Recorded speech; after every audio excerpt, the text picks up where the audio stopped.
Mrs Mona softly कहती है। तुम्हें अपना ख्याल थोड़ा और अच्छे से रखना चाहिए जोंगकुक। सोचो, अगर मिस्टर वांग को पता चले कि तुम अपनी हेल्थ को निगलेक्ट कर रही हो तो उन्हें कितना बुरा लगेगा। वो जेंटली जोंगकुक को समझा रहा था। वैसे वो कब तक लौट रहे हैं? अभी उनका मैसेज आया था। वो अगले 15 दिन तक वापस नहीं आएंगे। जोंगकुक ने कामली जवाब दिया। वो तो एक्सपेक्टेड ही था। मिसेस मोना ने हल्की सी सीप लेते हुए कहा और अपना कप वापस टेबल पर रख दिया। रेयर और प्रीशियस प्लांट्स ढूंढना आसान काम नहीं होता है, उन्होंने कहा। और वैसे भी ड्यूक का उन पे से चार्जेस हटा देना और उन्हें आर्बिश में फिर से काम करने देना कितना काइंड जेस्चर था, है ना?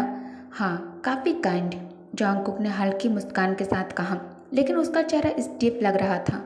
ड्यूक वाकई में एक अलग ही इंसान है, मिसेस मोना हैप्पीली बोलती है, बिना ये समझे कि जोंगकुक का मन उस वक्त कितना अनकंफर्टेबल हो रहा था। अगर कोई और नोबेल होता तो शायद मिस्टर वांग जेल में ही रह जाता। जोंगकुक चुपचाप केक का टुकड़ा लिया क्योंकि वो ड्यूक की झूठे तारीफ में कुछ कहना नहीं चाहता था। केक उसके मुंह में जैसे टेस्टलेस लग रहा था। जब तक मिसेस मोना बोलती रही, वो बस सिर हिलाकर या फिर कहकर सुनने का नाटक करता रहा, जैसे उसकी बात में इंटरेस्टेड हो। मिसेस मोना क्राउन प्रिंस और उनकी वाइफ के अराइवल के बारे में बोलने लगी, जो अगले हफ्ते एक्सपेक्टेड थे और उनके ऑनर में आर्बिश में एक ग्रैंड सेलिब्रेशन होने वाला था। जोंगकुक के इस सब लग्जरी लाइफ बिल्कुल समझ नहीं आया, ना ही उसे इंटरेस्ट था। ओह हाँ, मिसेस मोना थोड़ा रुककर फिर से बोलती है, क्या तुमने सुना? बोगम वापस आर्बिश आ गया है। जोंगकुक ने हल्की सी मुस्कान के साथ सिर हिला दिया। अब टॉपिक चेंज होने से वो थोड़ा रिलैक्स्ड महसूस कर रहा था। हाँ, सुना था, उसने सॉफ्टली कहा, लेकिन उसकी मुस्कान उसकी आंखों तक नहीं पहुंचा था। हाँ, वो तो होना ही था। आर्बिश में अब सब उसी के बारे में बात कर रहे हैं, मिसेस मोना ने कैजुअली कहा। मिसेस मोना ने हल्की सी हंसी के साथ घबराहट में अपनी उंगलियों से ठंडी पड़ चुकी चाय के कप पर टैप टैप किया। तुमने उसे वेलकम कहने का तुम्हें उसे वेलकम कहने का मौका मिला है? उसने जिज्ञासा से भरे अंदाज में पूछा। आखिर वो अपने इस विजिट का मेन पॉइंट पर पहुंच गई थी। नहीं, अभी तक नहीं मिला, जोंगकुक ने ठीक ठाक सा जवाब दिया, जिसमें क्लियर था कि वो और कुछ नहीं कहना चाहता था। लेकिन मिसेस मोना उन लोगों में से नहीं थी जो दूसरों के पर्सनल बाउंड्रीज का ज़्यादा ख्याल रखे। अगर मैं तुम्हारी जगह होती तो अब तक मैं पार्क बुगम के साथ भाग चुकी होती, मिसेस मोना ने कैजुअली कहा। जोंगकुक ने उसे अजीब सी नज़रों से देखा।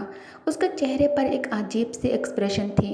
हाँ, मिसेस पार्क शायद बहुत इंसल्ट फील करती अगर ऐसा होता, लेकिन क्लियरली देख रहा है कि वो लड़का तुम्हारे बिना रह नहीं सकता।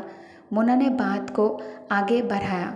तो ऐसे में तुम दोनों के लिए बेस्ट तो यही होता कि तुम यहाँ से भाग जाओ। जोंगकुक ने अपने होठों को एक पतली सी लाइन में दबा लिया और एक फेक सी स्माइल दी। मिसेस मोना, बुगम और मैं अब उस तरह का रिलेशनशिप शेयर नहीं करते, जोंगकुक ने शांत आवाज़ में याद दिलाया। लेकिन मिसेस मोना सिर्फ हंसी छोड़कर कही, हाँ हाँ, मुझे पता है, लेकिन मेरी बात ये है कि उसने वापस आना डिसाइड किया है, शायद तुम्हारे लिए। तो कम से कम तुम इतना तो कर ही सकते हो कि तुम दोनों के बीच के कनेक्शन को एक बार फिर कंसिडर करो। अगर कोई और लड़का होता तो फिर मैं खुद तुम्हें मना करती, लेकिन उसने अपनी बात अधूरी छोड़ी क्योंकि जोंगकुक तब तक अपने चाय के कप को ही घूरते रहा था।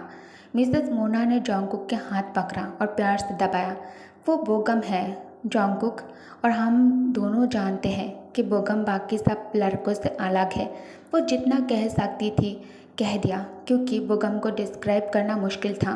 वो बस एक अलग ही इंसान था।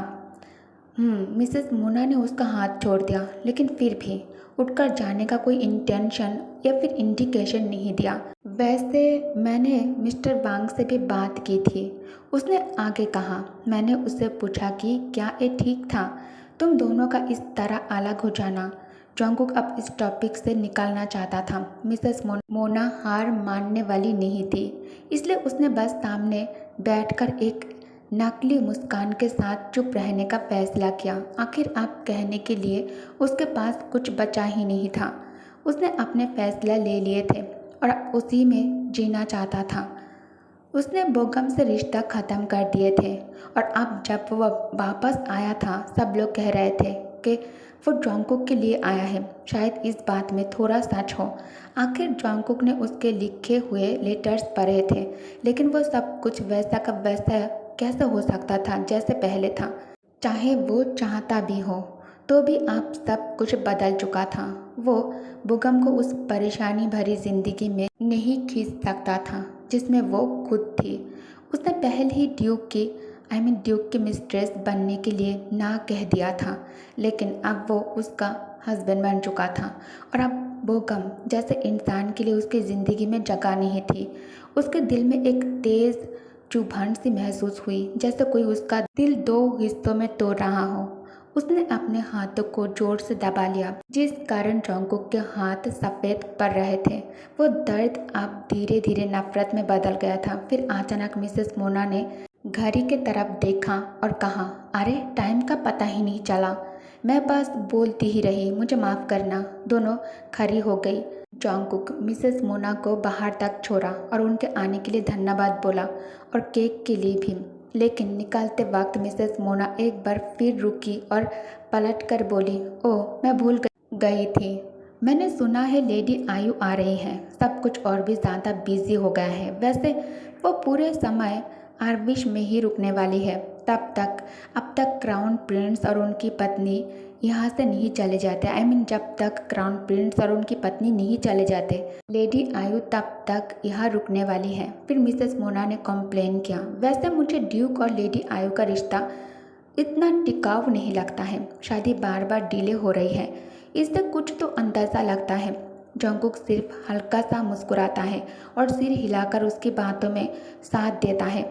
आखिर मिसेस मोना अलविदा कहकर चला गया और जोंगकुक फिर से उस बर्फीली जंगल वाली खामोशी में अकेला रह गया।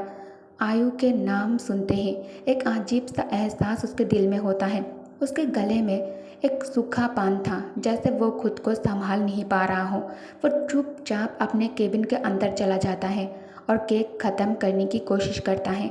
सच तो ये था कि उससे भूख नहीं था, लेकिन उसने कई दिनों से ठीक से कुछ खाया भी नहीं था। उसका अंकल जब घर आता तो ऑलरेडी थका होता, लेकिन उसके लिए और टेंशन नहीं बनना चाहता था। वो उस आदमी से सच में नफरत करता था। वो कौन समझता था खुद को। उसकी एक बात ने जोंगकुक को हिला कर रख दिया था। उसने बचा हुआ केक खा लिया और ठंडे चाय अपने गले के नीचे से उतार दिया।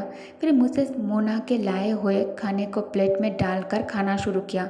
एक बाइट, एक निगल और फिर रिपीट, जब तक प्लेट खाली नहीं हो गया। ड्यूक ने उसके पतले होने पर ताना मारा था। उस बात की याद ने उसे शर्मिंदा और चोट पहुंचाया था, लेकिन वो सब कुछ सह रहा था क्योंकि उसके सपने थे एक नॉर्मल जिंदगी जीने के।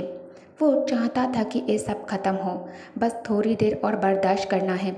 ये सब कुछ सोचते हुए जोंगकुक बर्तन धोने लगता है। बस थोड़ी देर, बस थोड़ी देर। फिर वह हाउस होल्ड चोर्स को ख़त्म कर लेता है और फिर अपने बुक उठाकर पढ़ना शुरू किया ताकि दिमाग से बुरी बातें निकल जाए। एक अच्छी बात ये थी कि ड्यूक अब कुछ दिन के लिए जा रहा था, कैपिटल जा रहा था और वीकेंड तक वापस नहीं आएगा। जोंगकुक को थोड़ी सी आज़ादी मिल गई थी, लेकिन कहीं ना कहीं वो इस बात से बहुत ज़्यादा दुखी भी था कि उसे सिर्फ तभी स्पेस मिलता था जब वो ड्यूक के आसपास नहीं होता। कब ख़त्म होगा ये नाइटमेयर, उसने सोचा और अपनी बुक जोर से बंद कर दिया। वो इधर उधर देखने लगता है, हर जगह सिर्फ तन्हाई थी। उससे महसूस हो रहा था जैसे दीवारें उस पर तंग हो रही हो। उसकी सांसें तेज हो गया था और दिमाग में सिर्फ उन यादों की गूंज था जहाँ सिर्फ चीखने की आवाज़ें थी। उसे लग रहा था जैसे तयंग के हाथ अभी भी उसके ऊपर है, उसे निकालना था अभी के अभी। वो और बर्दाश्त नहीं कर सकता था। वो जल्द से जल्द अपने कॉटेज से बाहर निकला। ठंडी हवा से बचने के लिए सिर्फ ज़रूरत की चीज़ें उठाया और अपने बाईसाइकिल लेकर सीधा निकल गया। उसने सोचा भी नहीं, बस दूर भागना था उसे, दूर अपने खुद के दिमाग के उस जेल से। वो सड़कों पर तेज चला जा रहा था जब लाइब्रेरी के सामने रुक गया। शुक्र था उसने कुछ बुक्स और ज़रूरत की चीज़ें ले रखी थी। बुक्स वापस की, फिर ग्रोसरी स्टोर गई, साबुन, ब्रश और क्लीनिंग के लिए ज़रूरत का सामान लिया और फिर एक छोटी सी कैफ़े में रुकी। एक गर्म और मीठी हॉट चॉकलेट ली। उसके साथ थोड़ी गर्मी उसके जिस्म में वापस आ गई। उसने एक गहरी सांस लिया, ठंडी हवा अंदर लेते हुए हल्का सा मुस्कुराया और पहली बार थोड़ा रिलैक्स्ड फील किया। ओके गाइस, तो इस पार्ट को मैं यही एंड करती हूँ। Thank you for watching, bye bye.